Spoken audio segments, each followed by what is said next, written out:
Hi, I'm Rob, and in this Gems of War video, I'm going to go over what's happening very soon in 7.2 Update Hidden Treasures. Because there's some really cool stuff happening. Some under Spire improvements going to happen. The world map is getting a massive overhaul, new offers, and more. So let's just get some chests running while I read through this, and we'll see if anything interesting pops up at the same time. Now they say they've made some improvements to Underspire, as well as introduced a new encounter, which is Treasure Guardians. Treasure Guardians are a new type of battle encounter in the Underspire, and they'll appear at the end of dead ends. Quite interesting, because a lot of people now get to the dead end, and they just forget about it. You don't want to waste a torch doing a dead end, but now it's making you maybe use more of your torches. Whether this is worthwhile or not, we'll have to see. Dead ends are paths that don't contain a mini-boss or goblin merchant, and not all dead ends will contain a treasure guardian.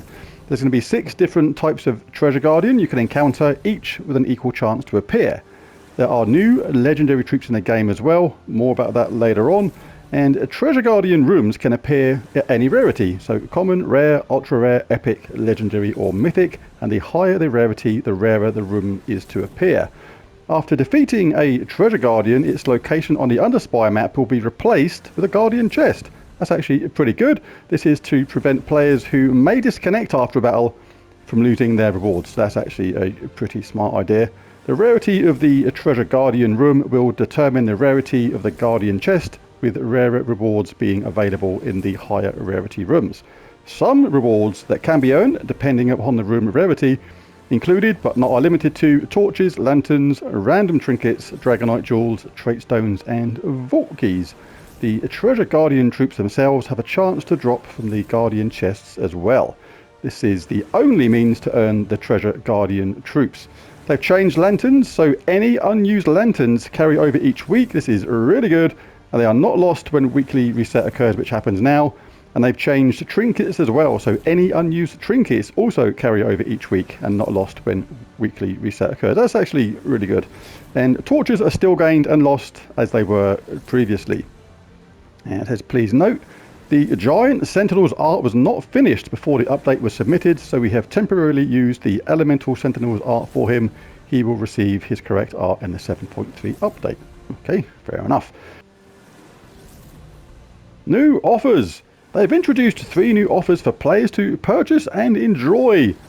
Alistair's Weapon Cache, Harper's Magical Menagerie, and Marid's Lucky Lamp. Alistair's Weapon Cache replaces the previous Weapon Flash offer that would occasionally appear to players, and Alistair's Weapon Cache appears every Monday after weekly reset. The Weapon Cache offer is similar to the previous Weapon Flash offer, and will still offer past event weapons that a player doesn't own, along with 100 gems, same as before. New to the offer is 3 ingots or forge scrolls, dependent upon the weapon. Weapon Cache offers cost $4.99 US, the same as the previous Flash offer, and if a player owns all event weapons, they should not get this offer. Harper's Magical Menagerie replaces the previous Pet Flash offer that would occasionally appear to players, and it appears every Tuesday after daily reset, and has a series of 3 offers around a single pet. Offer 1 times pet, 7 times coloured pet food, 50 gems for $1.99 US. Offer 2, 10 times of the pet, 33 of the coloured pet food, and 100 gems for $9.99 US. And offer 3 is 20 times of the pet, 65 times coloured pet food, and 150 gems for $14.99 US. So trying to squeeze even more money here and there. I have to see the value on them. I can't really see it being that great a value for a pet, to be honest. It says PlayStation players will receive gem keys instead of gems due to some restrictions on that platform. Purchasing all 3 Harper's Magical Menagerie offers should give you enough copies of the pet and pet food to fully upgrade an unowned pet. We should hope so for what 15, 25, 27 US dollars all in to get a pet to mythic level. Radio then. Right, so where are we? Unlike the previous Pet Flash offer, Harper's Magical Menagerie doesn't only offer cosmetic pets, but will also include any pet that could be earned from a pet gnome. Exclusive pets such as faction pets, starry pets, or platform exclusive pets will not be offered. Harper's Magical Menagerie will seek to offer pets which players either do not own or have not yet fully upgraded, and purchasing all 3 offers will give players a bonus Major Orb of Minions. Major Orb of Minions is pretty good, but is it worth it? If players have all pets fully upgraded, they should not get this offer. Marid's Lucky Lamp is a completely new offer for purchase in Gems of War. Marid's Lucky Lamp appears every Thursday after daily reset, and it contains 10 possible rewards that players could receive. The chance for the rewards are viewable via the help button, similar to the chest menu. When purchased, you will receive a choice between 2 rewards. Players may then pick the reward they would prefer to receive. Rewards include Orb of Minions, Orb of Ingots, Orbs of Glory, Minor Traitstone Pack, Major Traitstone Pack, Runic Traitstones full of 6 colours, Ingot Packs, Vault Key Pack, that's going to be a better one, and a Soulforge Pack, which is 100 diamonds and 25 cursed runes. Purchasing Marid's Lucky Lamp 3 times will give players a bonus Orb of Chaos. Marid's Lucky Lamp offers cost $1.99 US. Onto the world map. You may have seen this in the previous thing, but if you're still listening to this after all this time, type I am a hero in the comments, because you are a hero if you're still listening. Anyway, we have updated the world map user interface to the new user interface style, while also taking the time to make some improvements to this screen. As the game has evolved over the years, we have added new game modes and events, making those events more difficult for players to find. With the new world map user interface, we have tried to improve 2 areas. Notice the word tried. Events, activities and resources were hidden in menus. We had many events that could only be accessed from the games menu, sometimes requiring players to scroll to the end of the menu to find them, and the player's inventory is also hidden within the hero menu, and we wanted a way to surface these events and also make accessing the player's inventory much easier. I do like that part. The inventory in the top right hand corner definitely is a big improvement. That is a lot better. And there were too many floating icons on the world map, but looking at the new one, it doesn't look too different to me. That it says holiday events, kingdom pass and player paths all lived on the world map as floating icons. This caused issues with controllers on some platforms. It also meant some parts of the user interface could be mistaken for part of the world map. Our aim here was to correct those 2 issues. And we have more details about the changes to the world map user interface as follows. The UI has been updated to match the new style that we have been introducing into the rest of the game. The bottom of the menu remains mostly the same with only a few changes. Troops have been renamed to Collection to reflect the fact that banners, weapons and pets live in here too. Chests will now no longer display key counts above 999, but will display as 999 plus. The 3 buttons to the left of the central button can now be changed by tapping on the UI element next to them with the pips. The default 3 buttons displayed are PvP, Games and Guild. The second 3 buttons include Settings, News and Calendar, and Player Path, Medals and Chat now all live along the top of the menu. Still no mention of being able to allow us to use different medal sets for different teams. This is something we really want, devs. Come on, it can't be that hard.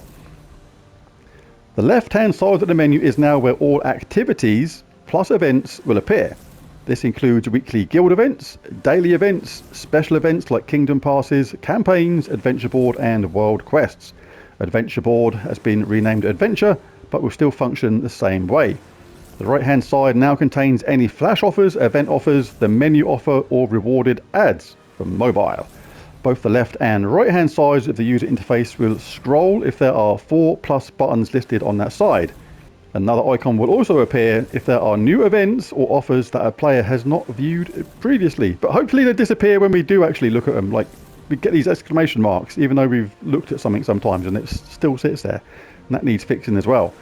In the settings graphics menu, players are able to turn off all the button text for the side buttons or bottom buttons for all main UI buttons, and the mail icon now lives above the right side area near the primary resources.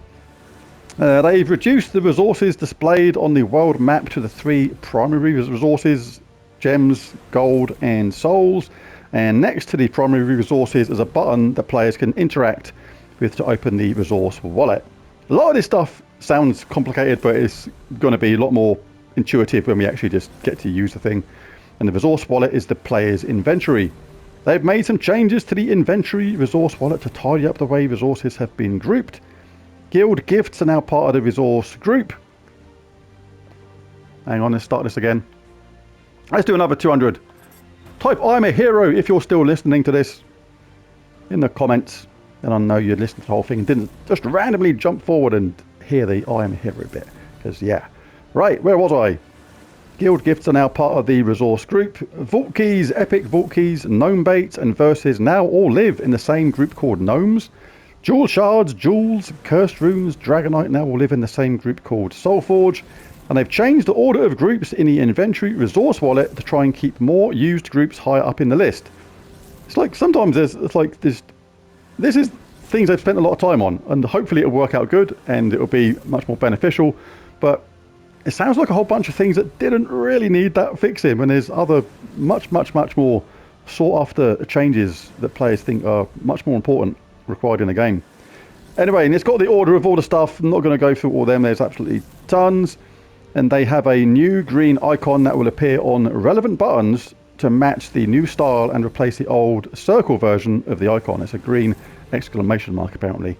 For new players who have features on the world map locked, they will see a new lock icon which will also display the level at which the feature will unlock. And there's some new achievements and trophies. They have 3 new ones of these. Who guards the Guardians? Defeat 3 treasure guardians in Spire. That should be fairly easy to get. Time after time, match 100 hourglass gems. Again, that should be fairly straightforward.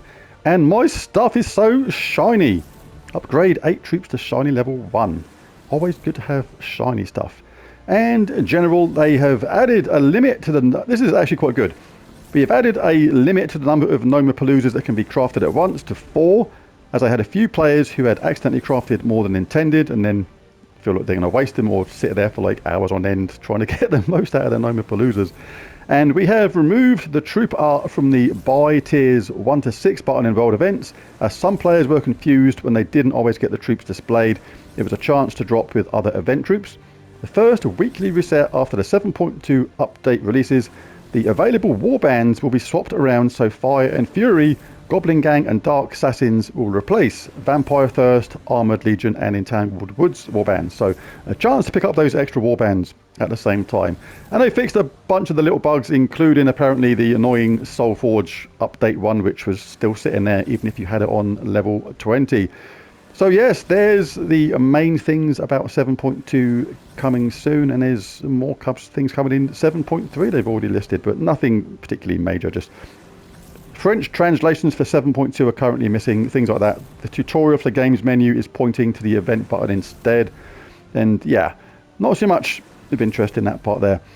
But there it is. There's the main things happening in 7.2 coming soon. If you enjoyed this video, let me know what you think of it in the comments. Let you know what you think of these new updates coming soon. And are there things that they could be doing which they're still not doing? Like, I can't wait to see medals, be able to pick medals for particular teams. It's such a thing. It's like, crikey, it's almost as important as the traits sometimes, having the correct medal set. So come on, give us medals for particular teams. That would be so cool. But anyway, that could be coming up in one of the major updates they've got coming. But there it is. There's a video. If you enjoyed it, bash that like and subscribe button. It really does help. But most of all, thanks for watching, and I'll catch you again next time. Bye for now.